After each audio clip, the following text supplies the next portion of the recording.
Assalamualaikum warahmatullahi wabarakatuh. Salam sejahtera buat Sobat Lin Whitening dimanapun berada. Oke, Bim akan lanjutkan cerita Yechen-nya. Tapi seperti biasa, bantu tekan tombol like dan berkomentar juga. Terima kasih sesudah dan sebelumnya. Oke, lanjut. Dan jangan lupa bantu tekan tombol like-nya. Terima kasih Tuan dan anak. Bab 1386 sampai bab 1390. Mendengar apa yang dikatakan He Zikyu, He Yuanjiang tidak sadar kembali. Dia berseru tanpa sadar, "Tidak suka perempuan? Kamu tidak suka perempuan? Bagaimana kamu masih bisa menyukai laki-laki?" He Zikyu tidak menyangka ayahnya akan terkejut ketika mendengar jawaban ini, dan tidak bisa membantu bertanya, "Ayah, kalau begitu menurutmu apakah aku harus menyukai laki-laki atau perempuan?" He Yuanjiang segera berseri-seri, dan berkata dengan gembira, "Dari sudut pandangku sebagai seorang ayah, tentu saja lebih baik menyukai laki-laki." Setelah selesai berbicara, dia buru-buru menatap Yechen lagi, dan berseru, "Yechen, lupakan saja gadis bernama Ziyu itu, lihat apakah ada talenta muda yang cocok di sekitarmu, dan jika demikian, beritahu Zikyu perkenalkan." Yechen tersenyum sedikit, mengangguk dan berkata, "Baiklah. Kalau begitu saya akan lebih memperhatikannya." He Zikyu berkata dengan ekspresi malu, "Ayah, saya tidak punya rencana untuk ini saat ini. Tuan Ye mengambil risiko besar. Selamatkan saya dan kembalilah. Saya selalu harus fokus pada pekerjaan dulu, dan menunggu 2 tahun untuk berbicara tentang cinta." He Yuanjiang berkata dengan senyuman di wajahnya, "Oh, selama kamu mengatakan bahwa kamu menyukai laki-laki, maka hatiku aku merasa jauh lebih tenang. Tunggu 2 tahun lagi. Tunggu 2 tahun saja, ayah, jangan khawatir." Setelah selesai berbicara, dia segera menuangkan segelas anggur, dan berkata kepada Yechen, "Ayo, Yechen, dan minum lagi dengan paman. Hari ini benar-benar kebahagiaan ganda akan datang." Yechen secara alami tahu mengapa He Yuanjiang begitu bahagia. Dia mengambil gelas anggur sambil tersenyum dan berkata, "Karena paman dia bahagia, ayo minumlah beberapa minuman lagi." Saat dia mendorong gelas dan mengganti cangkirnya, He Yuanjiang menjadi semakin mabuk. Saat makan hampir selesai, dia sudah kebingungan. Melihat makanannya hampir habis dan anggurnya hampir diminum, Yechen berkata kepada He Zikyu, "Zikyu, bagaimana kalau kita datang ke sini hari ini, dan aku akan meminta Hongwu untuk mengirimmu dan Paman He pulang, dan kamu bisa mendapatkan istirahat yang baik ketika Anda kembali. Istirahatlah." He Zikyu mengangguk sedikit dan bertanya, "Tuan Ye, apakah Anda punya waktu di malam hari? Saya ingin mentraktir Anda makan sendirian untuk mengungkapkan rasa terima kasih saya." Yechen melambaikan tangannya, "Lupakan hari ini. Kamu harus istirahat yang baik selama 2 hari, dan kita akan membuat janji dalam 2 hari, dan omong-omong, kita akan membicarakan persiapan untuk bisnis pelayaran laut." Dia Zikyu berkata, "Oke, aku akan menunggu kabarmu." He Yuanjiang berkata sambil mabuk saat ini, "Yechen, kamu benar-benar bangsawan paman. Di masa depan, jika kamu, seorang transportasi laut perusahaan, butuh paman, hanya bicara saja." Yechen mengangguk dan berkata sambil tersenyum, "Baiklah Paman He, jangan khawatir. Aku pasti akan merepotkanmu di masa depan, He."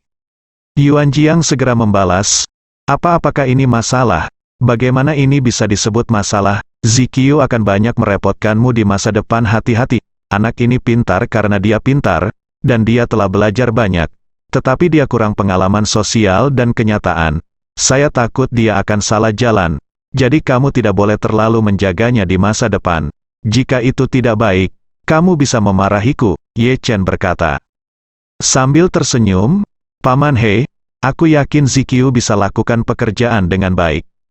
He Yuanjiang berkata dengan emosi, itu akan menjadi yang terbaik.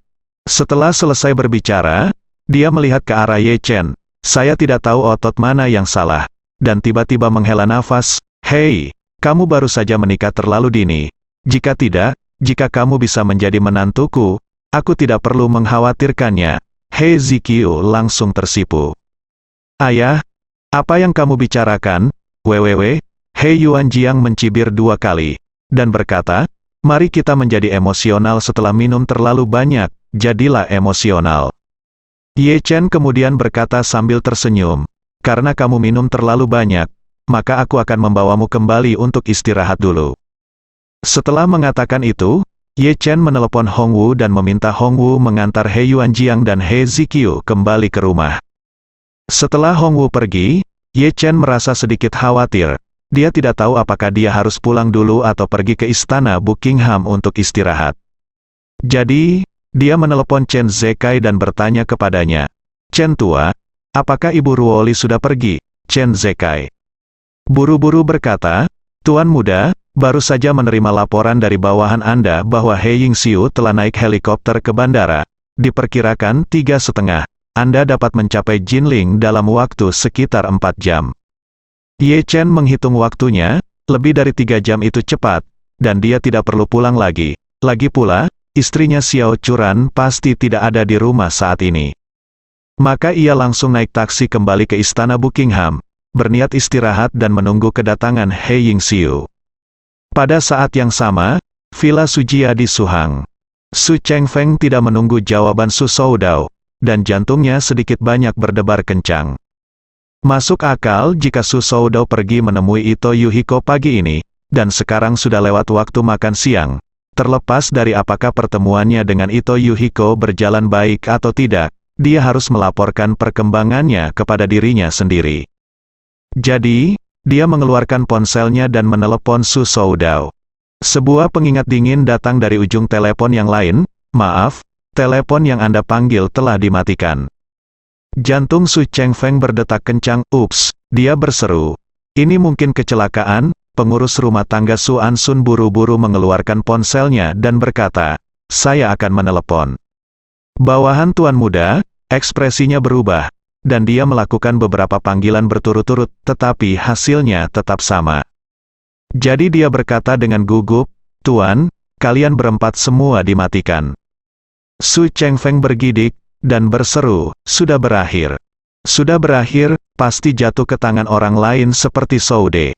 Su Ansun dengan gugup bertanya, "Ini, apa orang penting di Jinling ini? Mungkinkah keluarga Ye sedang mempermainkannya?" Su Chengfeng mengerutkan kening, dan berkata, "Cepat dan atur seseorang untuk menyelidiki dan lihat apakah Soudao meninggalkan istana Buckingham sebelum dia menghilang. Jika tidak, maka keluarga Ye tentu saja yang paling mencurigakan. Saya harus meminta Ye Zongquan memberi saya penjelasan." "Baik tuan." Su Ansun segera mencoba mencari cara untuk menemukan berbagai koneksi dan mencari lintasan Su Soudao. Segera, hasilnya kembali, dan semua aspek menunjukkan bahwa Su Soudao tidak meninggalkan istana Buckingham hari ini. Hal ini membuat Su Chengfeng marah. Dia tidak menyangka keluarga Ye berani menyerang putranya secara langsung. Terlebih lagi, sejak Su Soudao ditangkap oleh keluarga Ye, 90% Su Soude juga ditangkap. Kemudian, dia menelepon langsung ke Ye Zongquan. Begitu panggilan telepon dibuat, suara Ye Zongquan terdengar, "Hei, mengapa kakak Su meneleponku?" Su Chengfeng langsung memarahi dengan marah, "Ye Zongquan, jangan dekat-dekat denganku. Izinkan aku bertanya padamu, anakku di mana Su Soudao?" Ye Zongquan tidak menyangka Su Chengfeng akan bersumpah begitu dia muncul, dan bertanya dengan suara dingin, "Lelucon yang luar biasa, bagaimana saya tahu di mana putramu berada, Su?" Chengfeng mengertakkan gigi dan berkata, "Berhentilah berpura-pura bingung denganku. Soudao tadi malam menginap di hotel istana Buckingham keluarga Ye di Jinling. Setelah bangun pagi ini, dia menghilang sepenuhnya. Siapa lagi yang bisa melakukannya jika bukan kamu?" Ye Zongquan terkejut sejenak. Dia bertanya tanpa sadar, "Su Chengfeng, apakah kamu serius?" Su Chengfeng memarahi, "Omong kosong, bagaimana saya bisa punya waktu untuk berbicara dengan Anda? Jika Anda tidak memberi saya penjelasan tentang masalah ini, saya akan mengecewakan Anda bahkan jika aku mempertaruhkan nyawaku. Keluarga Ye yang menanggung akibatnya." Ye Zongquan segera menyimpulkan bahwa masalah ini pasti ada hubungannya dengan Ye Chen. Namun, dia tidak bisa memberitahu Su Chengfeng secara langsung. Jadi dia berkata, "Su Chengfeng, aku bersumpah demi Tuhan bahwa aku, Ye Zongquan, tidak tahu apa yang kamu katakan, dan aku tidak pernah memerintahkan siapapun untuk melakukan apapun terhadap putramu. Karena Anda mengatakan bahwa orang tersebut menghilang di istana Buckingham keluarga Yesaya, izinkan saya menanyakan situasi spesifiknya terlebih dahulu, dan memberi Anda penjelasan setelah saya memahami situasi spesifiknya. Ye Zongquan menutup telepon. Pikiran pertamanya adalah segera menelepon Chen Zekai dan menanyakan apa yang sedang terjadi. Tang Sihai di samping buru-buru bertanya, "Tuan, apa yang terjadi?" Ye Zongquan menghela nafas. Su Soudao menghilang di Jinling hari ini, dan dia telah berada di istana Buckingham sebelum dia menghilang. Sekarang Su Chengfeng menelepon saya untuk mengajukan pertanyaan. Saya harus bertanya dulu pada Chen Zekai apa yang terjadi. Tang Sihai tertegun dan berseru, "Su Soudao juga menghilang. Su Soude baru saja menghilang beberapa hari yang lalu, dan dia juga berada di Jinling, dan dia juga tinggal di sebuah hotel dan menghilang." Ye Zongquan menghela nafas dan berkata, "Masalah Su Soude mudah untuk dibicarakan. Bagaimanapun, dia tidak menghilang di wilayah kita, dan hidup dan matinya tidak ada hubungannya dengan kita. Tapi Su Soudao kali ini agak rumit. Lagi pula, dia tersesat di istana Buckingham.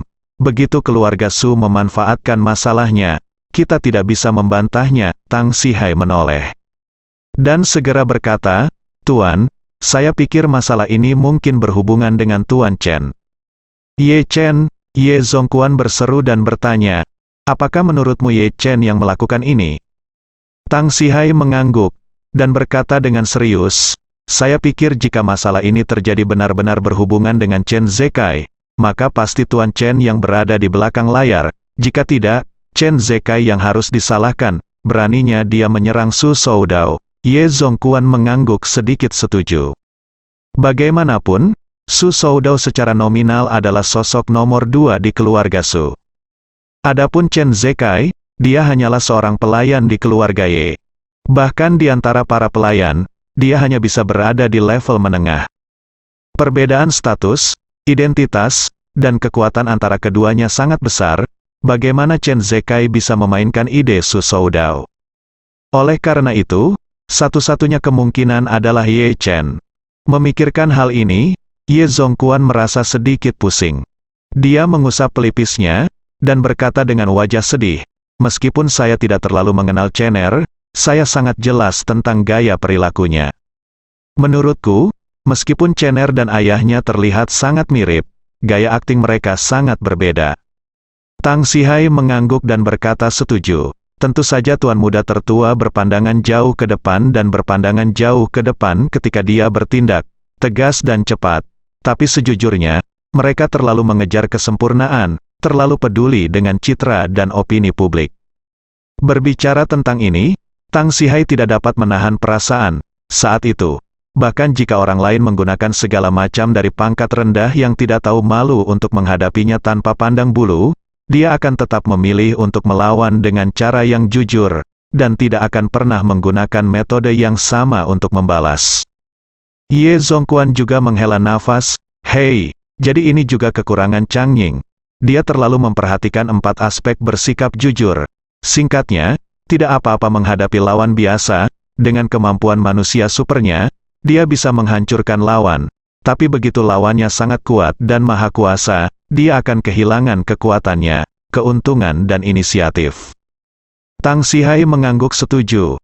Ye Zongquan berkata lagi saat ini, "Tetapi Chener benar-benar berbeda dari ayahnya.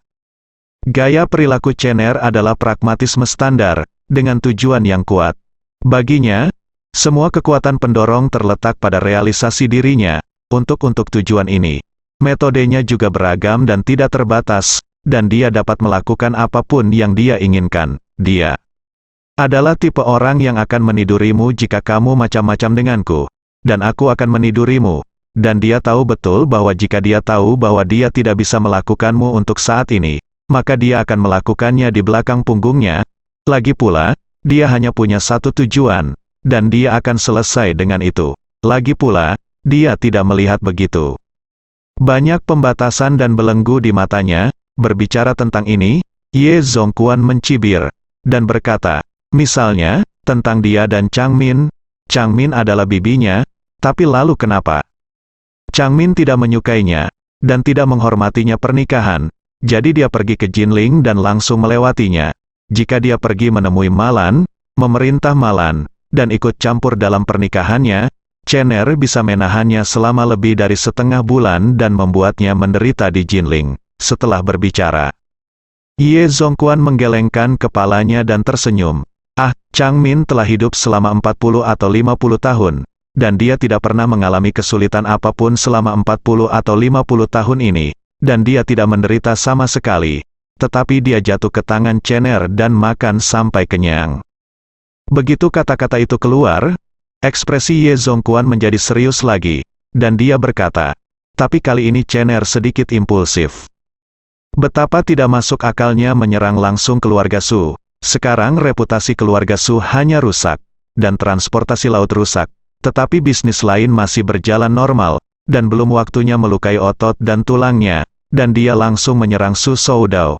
Bukankah ini memaksa keluarga Ye berperang dengan Su keluarga?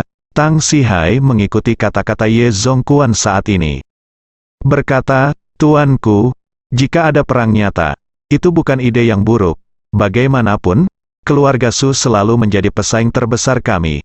Meskipun kami telah hidup bersama dengan damai selama 20 tahun, cepat atau lambat kami akan memalingkan wajah kami di masa depan. Ye Zongquan melambaikan tangannya sebagai penyangkalan. Berkata, meskipun itu yang Anda katakan, Anda tidak dapat melakukan hal seperti ini. Konflik antara kami dan keluarga Su, terus terang, adalah konflik uang, konflik kepentingan, dan konflik status, tetapi ini bukan konflik hidup dan mati. Seharusnya kita berkonflik dengan keluarga Su, bertengkar, bukan berkelahi, dan kita tidak memiliki keuntungan apapun dalam pertempuran. Jika keluarga Su sedang terburu-buru dan mereka menyerang kita, itu akan menjadi masalah besar. Dia mengeluarkan ponselnya dan berkata, biarkan aku menelepon Chener dulu dan tanyakan apa yang terjadi. Saat ini, Ye Chen sedang bermeditasi di istana Buckingham. Dia telah mengkonsumsi terlalu banyak energi spiritual di Surya sebelumnya, yang selalu membuatnya merasa mengalami kemunduran mental sampai batas tertentu, seolah-olah dia belum bangun. Dia juga ingin mengikuti metode yang disebutkan dalam 9 kitab suci surgawi yang mendalam, dan mencoba menyerap apa yang disebut aura langit dan bumi dari sekelilingnya. Tetapi dari mana datangnya aura langit dan bumi di kota metropolitan modern dengan besi ini, dinding? Apalagi terdapat garasi dan pondasi bawah tanah lebih dari 10 meter di bawah tanah. Tanahnya sangat sedikit, bahkan pepohonan hijau pun ditransplantasikan dari belakang. Pohon-pohon seperti itu, walaupun ada pohon yang berumur berabad-abad, tidak ada artinya, karena jika pohon-pohon purba ini ditransplantasikan secara artifisial, auranya akan sangat hilang. Jika ditransplantasikan ke kota, tanahnya dangkal dan tercemar. Jadi begitulah, senang bisa hidup, tidak ada aura untuk dibicarakan. Perasaan ini seperti terlempar ke tengah gurun Sahara, dengan terik matahari tak terhalang di atas kepala, dan gurun kering tak berujung di bawah kaki. Bahkan kelembapan di udara sudah lama menguap hingga ekstrim. Mencari air di sini, bukankah itu hanya hayalan? Telepon berdering, dan dia membuka matanya karena kecewa. Ketika dia melihat layar ponsel, dia tidak bisa menahan diri untuk tidak mengerutkan kening lagi. Ye Zongquan, sepertinya orang tua itu ada di sini untuk menghukumku. Ye Chen mendengus pelan dan menekan tombol jawab. Chener, suara Ye Zongquan datang.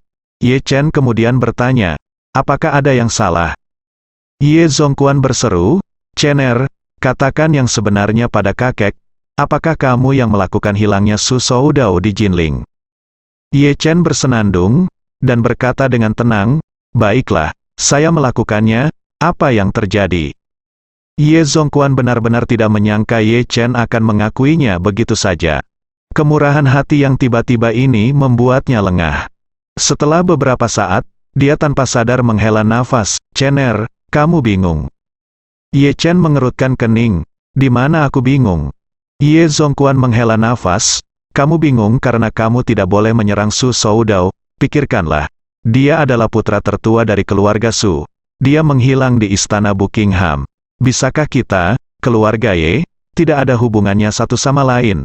Ye Chen bertanya, apa? Su Chengfeng mencarimu, ya. Ye Zongquan berkata dengan wajah sedih. Su Chengfeng, kamu memanggilku dan berteriak padaku, mengatakan bahwa kamu akan melawan keluarga Ye sampai mati. Kamu harus tahu bahwa kedua keluarga kita selalu verbal tetapi tidak fisik. Jika kita melanggar aturan kali ini, keluarga Su pasti akan membalas dengan liar. Dan jika masalahnya mencapai puncak, kita juga pihak yang salah, dan akan sulit untuk berdiri. Ye Chen tersenyum. Apakah ini sebabnya kamu menelepon? Ye Zongquan mendengar nada menghina Ye Chen dan berbicara dengan serius. Berkata, Chener, saya tahu kamu memiliki temperamen buruk dan tidak mau mentolerirnya berkali-kali, tetapi kamu masih harus menjaganya situasi keseluruhan dalam pikiran ketika melakukan sesuatu. Menyerang Su Soudao sekarang tidak akan menyebabkan kerugian besar pada keluarga Su. Orang ini benar-benar terobsesi padanya. Ayah hanyalah maskot, apa gunanya mengikatnya? Sebaliknya, itu memberi keluarga Su punya alasan untuk mengincar kita. Ye Chen berkata dengan ringan. Aku tidak menyerangnya demi keluarga Ye, tapi demi keluarga Ye. Biarkan dia membayar harga untuk aliansi anti-Ye. Saat dia mengincar ayahku, saya akan mengincarnya.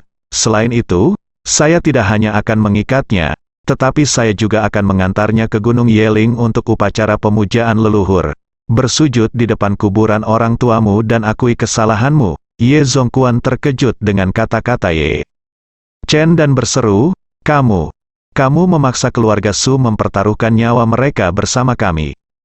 Jika ini masalahnya, saya lebih suka tidak melakukannya tahun ini. Kita tidak boleh memulai perang dengan keluarga Su sekarang pada masa leluhur upacara pemujaan. Keluarga Su telah membuat atasan sangat tidak puas. Selama kita menunggu dengan sabar, atasan secara bertahap akan memberikan tekanan pada keluarga Su. Kami hanya dapat mengambil keuntungan. Tetapi jika Anda membuat keributan seperti itu akan terjadi seperti membantu keluarga Su mengalihkan perhatian dari atas, dan kemudian masalah akan menimpa kita. Ye Chen mencibir dan berkata, orang tua, jangan terlalu takut, masalah ini tidak serumit yang kamu kira, dan jangan khawatir, Su Soudao telah dikirim ke Surya olehku. Tidak ada yang bisa menemukannya, dan aku tidak akan membiarkannya, dunia luar tahu keberadaannya, jadi itu tidak akan merugikanmu. Ye Zongquan berkata tanpa daya, Chener, menurutmu mengapa masalahnya begitu sederhana? Orang itu menghilang di istana Buckingham. Bahkan jika Anda menanganinya tanpa meninggalkan jejak apapun, kami terlalu sulit untuk berdebat. Ye Chen berkata sambil tersenyum, orang tua, apa pertanyaan pertama yang Anda tanyakan kepada saya? Ye Zongquan bertanya dengan heran, apa itu, pertanyaan pertama? Ye Chen berkata, hanya saja teleponnya terhubung, Anda bertanya kepada saya pertanyaan pertama saya. Ye Zongquan berseru, saya bertanya kepada Anda apakah Anda yang menyebabkan hilangnya Su Soudao. Ye Chen mendengus dan berkata dengan santai, oh, itu bukan aku. Ye Zongquan terdiam beberapa saat, lalu berkata tanpa daya, Chener, kamu tidak menarik. Su Chengfeng bukan anak kecil. Jika aku mengatakan itu padanya, apakah dia akan mempercayainya? Ye Chen berkata sambil tersenyum. Jika dia tidak percaya, apa yang bisa aku lakukan? Katakan padanya bahwa Su Soudao belum pernah ke istana Buckingham. Ye Zongquan sangat tidak berdaya, apa gunanya kesesatan seperti anak kecil seperti ini? Ye Chen berkata dengan serius, saya ini bukan kesesatan, tapi situasi sebenarnya, Su Soudao tidak pernah tinggal di istana Buckingham, pemeriksaan dalam informasi tidak ada namanya, dan tidak ada rekaman layar dia memasuki hotel di monitor, mengerti? Ye Zongquan buru-buru bertanya kepadanya, Anda memeriksanya? Semua video pengawasan pada waktu itu telah dihapus. Tidak, Ye Chen berkata dengan ringan. Ketika dia pindah, dia ingin dekat dengan Yuhiko Ito secara diam-diam, tapi dia takut orang-orang dari istana Buckingham akan mengetahui identitas aslinya. Jadi dia membiarkan orang di bawah komandonya datang dan membuka kamar. Lalu dia menyamar dan masuk dengan tenang, melewati kamera pengintai, dan tentu saja tidak meninggalkan informasi check-in apapun.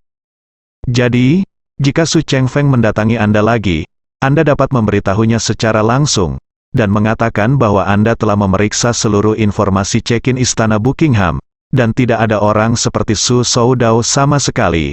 Jika dia tidak yakin, Anda memintanya untuk menunjukkan bukti tinggalnya Su Soudao di Istana Buckingham. Ayo, atau biarkan dia melapor langsung ke polisi. Setelah berbicara, Ye Chen berkata lagi, kalau begitu, Anda bisa menggigitnya kembali dan bertanya apa maksudnya. Kan dia sengaja mencoba menjebak keluarga Ye dan mencari alasan untuk memulai perang dengan keluarga Ye. Ye Zongquan tercengang, sekilas, saya merasa ide yang dijelaskan oleh Ye Chen tidak terlalu bisa diandalkan. Namun, setelah memikirkannya dengan hati-hati, menurutku ini sepertinya berhasil. Memikirkannya lebih hati-hati, bahkan membuat orang terheran-heran. Dia tidak bisa menyembunyikan kegembiraan di dalam hatinya. Sialan, jika kamu Su Soudao dengan angkuh ke Istana Buckingham, orang itu harus bertanggung jawab atas kehilangan Istana Buckingham. Dan Istana Buckingham adalah milik keluarga Ye. Saya tidak bisa membenarkannya. Tapi, gerbang Istana Buckingham ku buka 24 jam sehari. Dan kamu, Su Soudao, bisa masuk tanpa ragu-ragu. Tapi jika kamu bersikeras untuk menyelinap masuk seperti tikus dan tidak meninggalkan jejak atas inisiatifmu sendiri, lalu bagaimana denganmu? Bisakah kamu menyalahkanku karena kehilangannya? Lelucon yang luar biasa.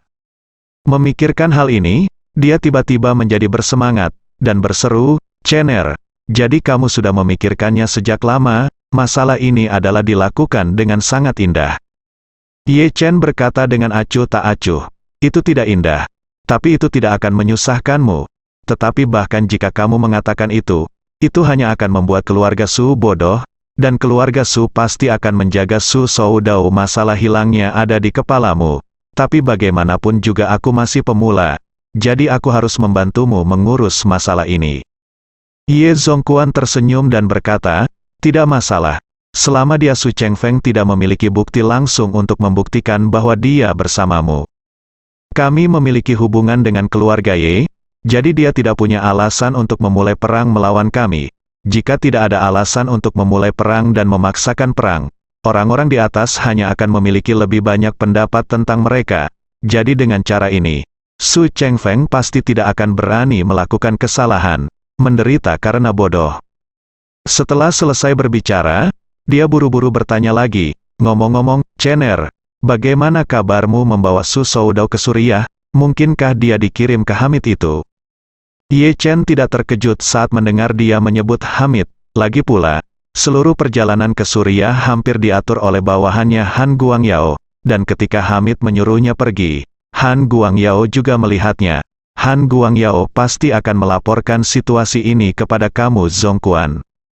Oleh karena itu, Ye Chen pun mengakuinya dengan sangat murah hati. Dengan mengatakan, saya meminta Su Soudao untuk mensponsori Hamid $100 juta AS, dan kemudian mengirimnya untuk mengalami kehidupan. Tempat itu terisolasi dari dunia. Selama saya tidak melepaskannya, saya akan memberi keluarga Su 5. Kami mungkin tidak dapat menemukannya dalam 10 tahun. Ye Zongquan mendengar ini dan tidak bisa menahan diri untuk tidak berkata dengan penuh semangat, cantik, bagus sekali. Ye Chen melihat bahwa Ye Zongquan telah kehilangan kekhawatiran sebelumnya. Jadi dia berkata, jika tidak ada yang lain, saya akan menutup telepon dulu, saya lelah dengan perjalanan ini, dan saya perlu istirahat yang baik. Ye Zongquan buru-buru berkata, oke. Istirahatlah dulu, dan kakek tidak akan mengganggumu lagi. Ye Chen hendak menutup telepon, ketika dia tiba-tiba teringat sesuatu, dan berkata, oh, ya, aku akan melakukannya pengiriman laut, dan keluarga Ye tidak akan berbicara dengan saya tentang bisnis ini di masa depan. Sudahkah Anda merebutnya? Apa? Ye Zongquan berseru, Anda ingin mengangkut laut? Ya. Ye Chen berkata dengan ringan, ini sudah dalam persiapan, dan saya akan memberitahu Anda kapan proyek dimulai. Saya akan mengambil alih dividen yang dikeluarkan, dan saya berharap keluarga Ye tidak datang untuk campur tangan di pasar selatan Sungai Yangtze. Ye Zongquan ragu-ragu sejenak, lalu mengambil keputusan dan setuju.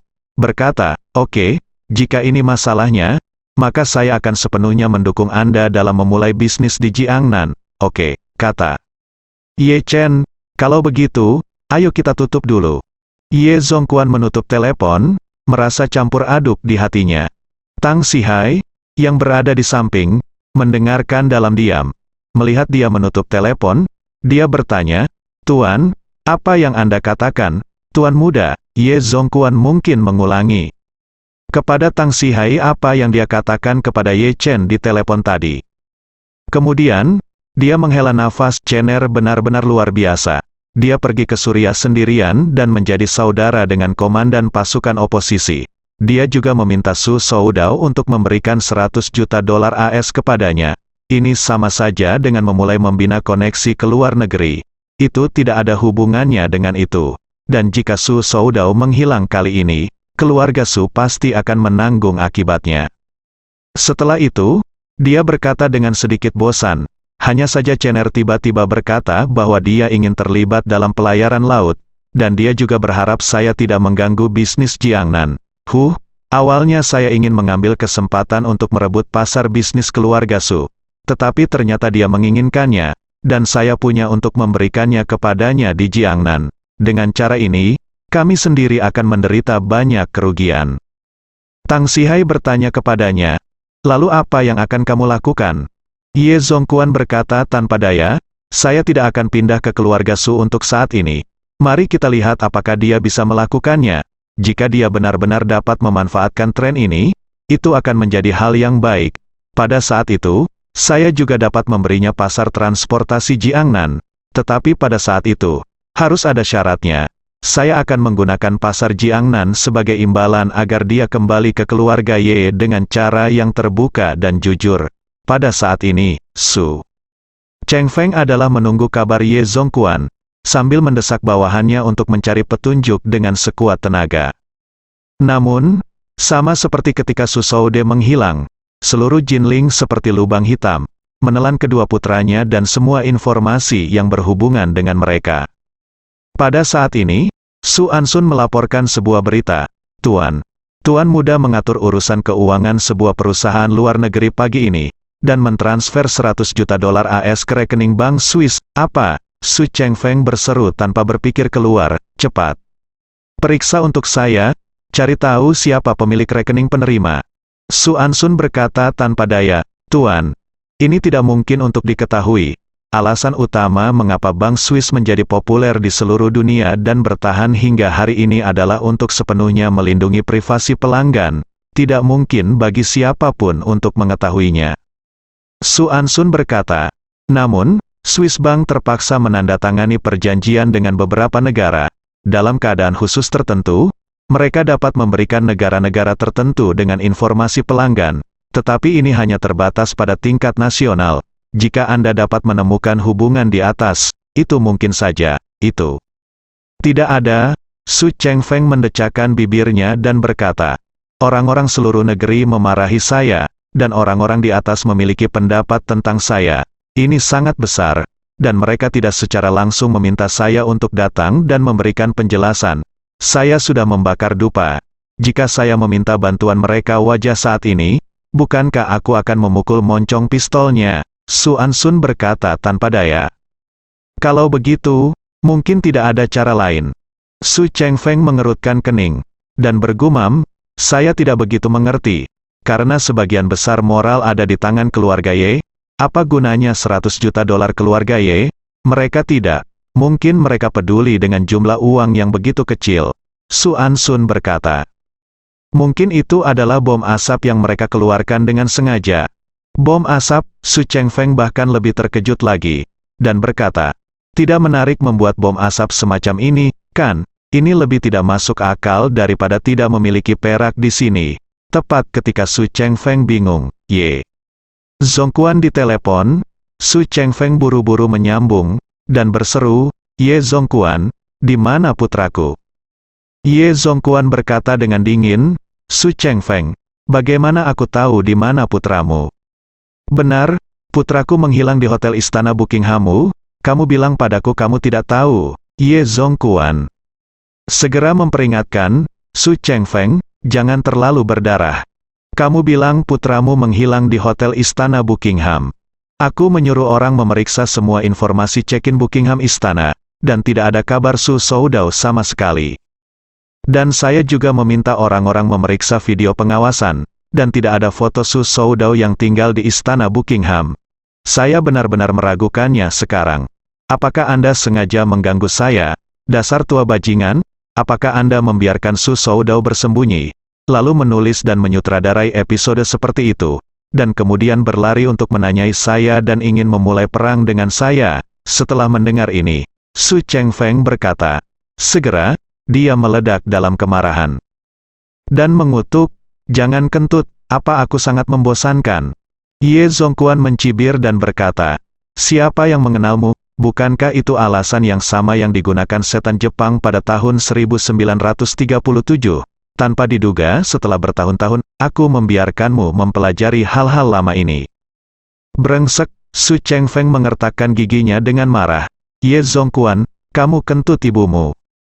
Aku kentut, Ye Zongquan berkata dengan dingin. Putramu adalah kamu belum pernah ke sana Istana Buckingham, dan sekarang Anda datang ke sini untuk menanyai saya. Mengapa Anda mencari masalah? Jika putra Anda pindah ke Istana Buckingham dan Anda datang kepada saya lagi, saya tidak akan berkata apa-apa. Tetapi apakah putra Anda pernah ke sini? Anakmu bahkan belum pernah ke sini. Kamu belum pernah ke sini sebelumnya, dan kamu berani menjebakku. Percaya atau tidak, aku akan langsung menelepon polisi, atau kita bisa mencari orang-orang di atas dan berdebat di depan mereka untuk melihat siapa di balik ini. Su Chengfeng terdiam. Baru kemudian dia ingat bahwa putranya pergi ke Jinling secara diam-diam dan tidak memberitahu siapapun.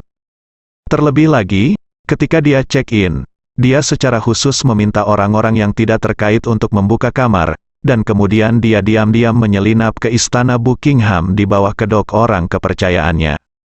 Lebih penting lagi, dia tidak pernah keluar rumah atau menampakkan wajahnya sejak dia check-in di hotel. Masuk akal jika Istana Buckingham tidak bisa mengetahui keberadaannya. Jadi, bagaimana Soudao menghilang? Mungkinkah keluarga Ye tidak berada di balik kejadian ini? Jika bukan keluarga Ye, siapa yang akan? Di kali ini, Su Chengfeng tiba-tiba teringat pada putra keduanya, Su Soude. Putra kedua, Su Soude, menghilang di Hotel Internasional Jinling. Hotel tersebut tidak ada hubungannya dengan keluarga Ye. Apalagi kepergiannya juga sangat aneh, ia menghilang secara tiba-tiba tanpa meninggalkan petunjuk apapun. Dari sudut pandang ini, hilangnya Su Soudao sangat mirip dengan hilangnya Su Soudao.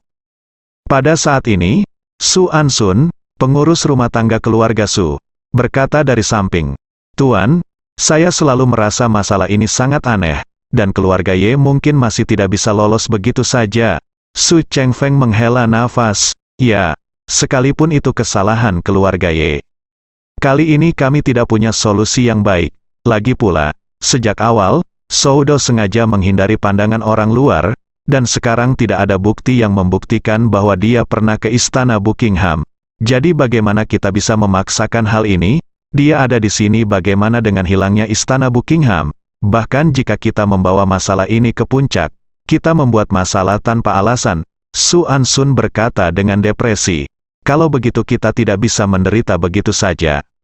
Dari menjadi bodoh seperti ini, tuan muda kedua hilang, dan tuan muda tertua juga hilang. Kapan keluarga Su kita menderita kerugian seperti ini? Jika sampai terungkap, keluarga Su akan kehilangan muka di hadapannya, orang luar.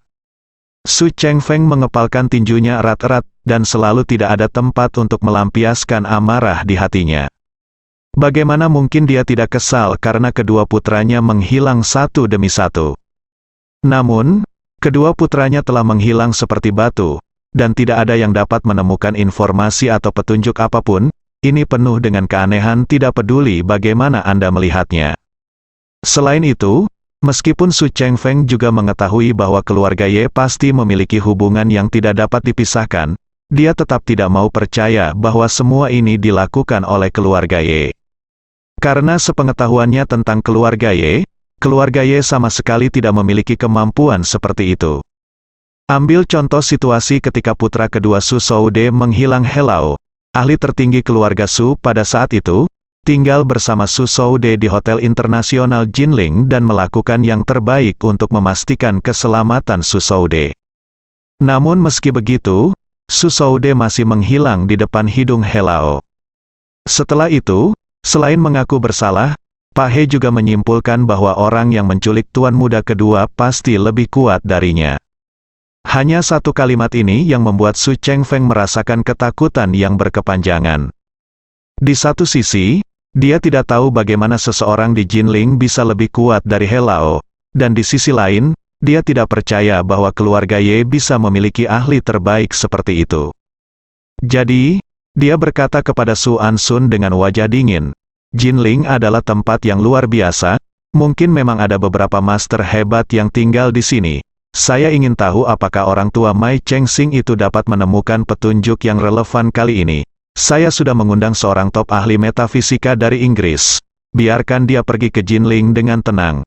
Jika dia dapat menemukan petunjuk, orang ini akan dapat membunuhnya dan menyingkirkan masalah saya. Su Ansun tidak dapat menahan diri untuk bertanya, Tuan, bagaimana dengan itu? Apa yang kami ingin Mai Chengxing dan cicitnya lakukan? Mereka berdua mengambil begitu banyak uang dari kami, dan mereka tidak bersedia membantu kami membunuh orang, dan rasio harga, kinerja terlalu rendah, Su Chengfeng. Juga mau tak mau berkata sedikit kesal, Mai Chengxing, si tua ini, aku hanya memintanya datang ke sini karena rasa hormat ayahku padanya. Aku tidak menyangka lelaki tua ini begitu tidak berterima kasih. Jika dia bisa membantuku menemukan dalangnya kali ini, semuanya akan baik-baik saja. Nah, jika dia tidak dapat menemukannya, menurutku dia tidak perlu berpikir untuk kembali ke Amerika. Setelah beberapa jam terbang, He Yingxiu akhirnya tiba di Jinling sebelum gelap. Begitu pesawat mendarat, anak buah Chen Zekai langsung membawanya dari bandara menuju istana Buckingham dengan helikopter. Mendengar telah sampai di istana Buckingham, Chen Zekai segera mendatangi kamar Ye Chen dan mengetuk pintu. Ketika Ye Chen membuka pintu, dia berkata dengan hormat, Tuan, He Yingxiu ada di sini, kapan Anda akan melihatnya? Ye Chen berkata, sekarang, di mana dia? Chen Zekai menjawab dengan hormat, saya meminta bawahan saya untuk kirim dia ke kantorku. Ye Chen mengangguk, pergi ke kantormu dan temui dia. Chen Zekai buru-buru bertanya, Tuan, apakah Anda ingin mengundang Nona Ruoli ke sini? Jangan khawatir dulu, Ye Chen berkata, saya ingin mengobrol dengannya dulu. Oke. Ye Chen dan Chen Zekai datang ke kantornya bersama, dan Chen Zekai membuka pintu terlebih dahulu.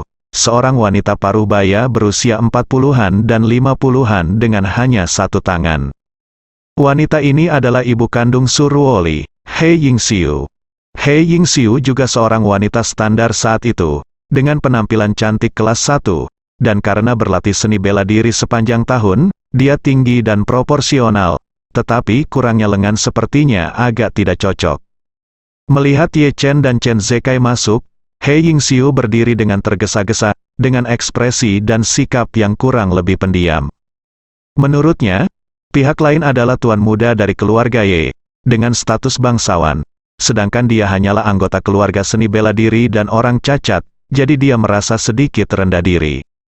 Begitu Ye Chen memasuki ruangan, dia berjalan ke arahnya sambil tersenyum, dan berkata, Halo, Anda pasti Nona He Yingxiu, kan? Ketika He Yingxiu melihat Ye Chen, dia juga menebak dari detail Chen Zekai, membukakan pintu baginya bahwa orang ini seharusnya adalah tuan muda dari keluarga Ye.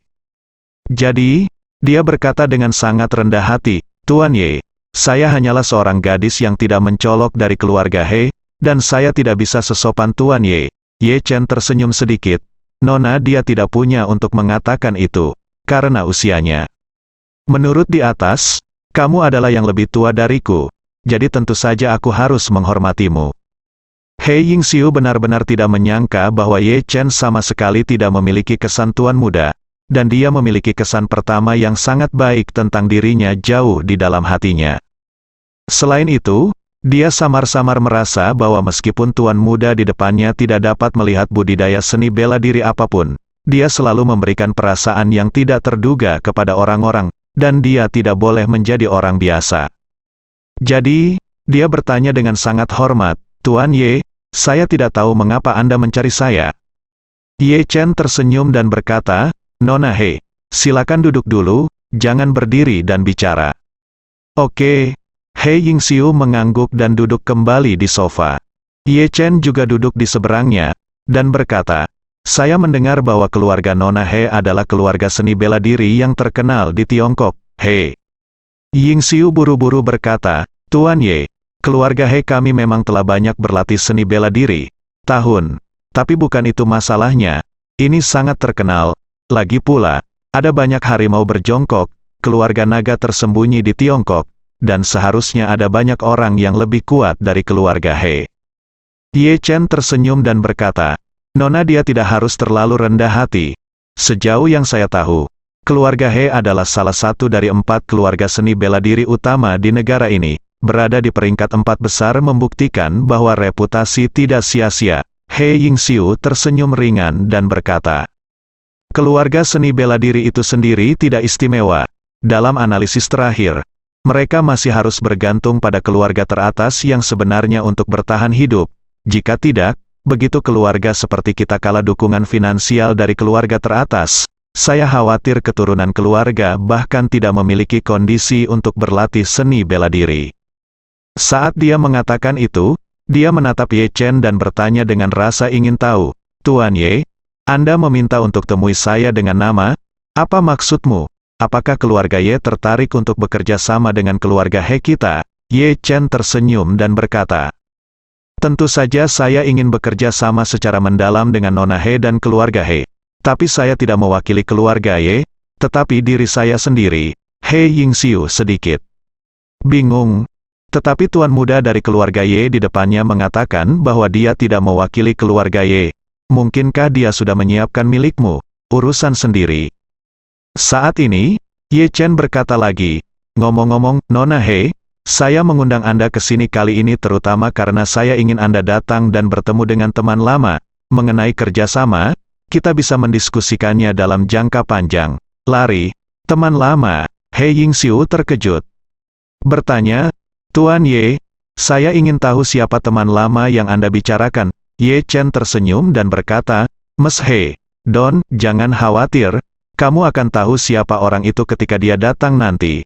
Setelah mengatakan itu, dia mengedipkan mata pada Chen Zekai dan berkata, "Chen tua, pergi dan undang orang ke sini." Bersambung.